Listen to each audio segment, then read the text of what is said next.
सुप्रभात मेरे प्यारे विद्यार्थियों। तो आज हम व्याकरण से अध्याय 12 काल शुरू करने जा रहे हैं। जैसा कि आपको पता है, काल का अर्थ होता है समय।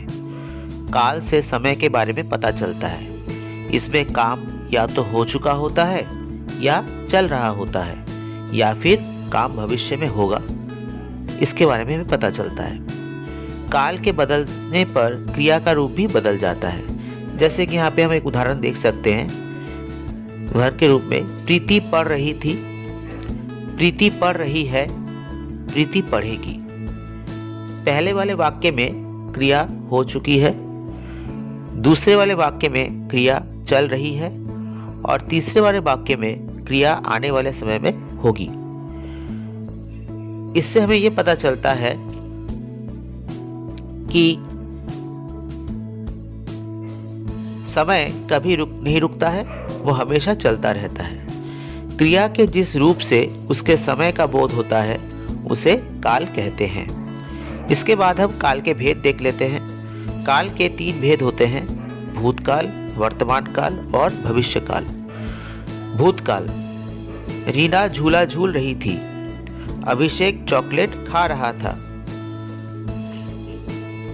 इन वाक्यों में रही थी और रहा था शब्दों से कार्य के बीते हुए समय में होने की सूचना मिल रही है, अतः ये भूतकाल के वाक्य हैं।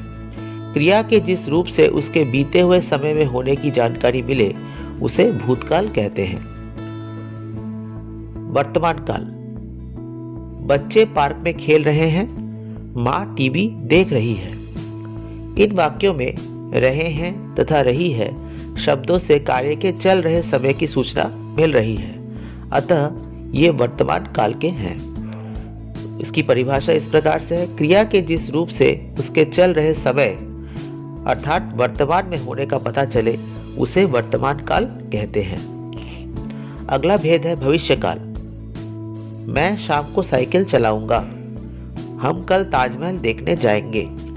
इन वाक्यों में चलाऊंगा तथा जाएंगे शब्दों से काम के आने वाले समय में होने की सूचना मिल रही है, अतः ये भविष्यत काल के वाक्य हैं। अतः हम कह सकते हैं कि क्रिया के जिस रूप से उसके आने वाले समय में होने का बोध हो उसे भविष्यत काल कहते हैं। तो बच्चों, इस प्रकार से आपने काल के बारे में जानकारी प्राप्त की कि काल के 3 भेद होते हैं: भूतकाल, वर्तमान काल और भविष्यत काल।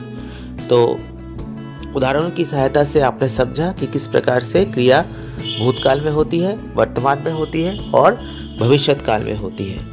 तो आज हमने काल के बारे में पढ़ा।